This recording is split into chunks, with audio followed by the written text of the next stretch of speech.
Hi friends, இன்றைக்கி உருளைக்கிழங்கு குழம்பு தான் பார்க்க போகிறோம். கடாயில் எண்ணெய், 2 பட்டை, 3 கிராம்பு, நறுக்கின பெரிய வெங்காயம், 10 பூண்டு, 2 துண்டு இஞ்சி, 3 வரமிளகாய் சேர்த்துட்டு நல்லா கிளறி விட்டுக்கலாம். ஒரு கொத்து கருவேப்பிலை, கொஞ்சமாக சோம்பு சேர்த்து நல்லா கிளறி விட்டுட்டு 3 தக்காளி பொடிசாக நறுக்கி அதையும் நல்லா வதக்கி விட்டுக்கணும்.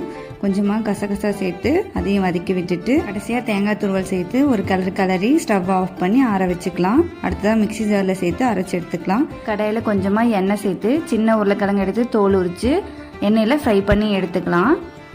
அதே எண்ணெயில் கொஞ்சமாக கடுகு, சின்ன வெங்காயம், 3 பச்சை மிளகாய், ஒரு கொத்து கருவேப்பிலை சேர்த்து நல்லா கிளறிக்கலாம். அரைச்சி வச்சிருக்க விழுதை அதில் ஆட் பண்ணிவிட்டு தேவையான அளவு தண்ணி சேர்த்துட்டு 1/4 ஸ்பூன் மஞ்சத்தூள், 1/2 ஸ்பூன் மல்லித்தூள், 1/4 ஸ்பூன் கரம் மசாலா சேர்த்து நல்லா கிளறி விட்டுக்கலாம்.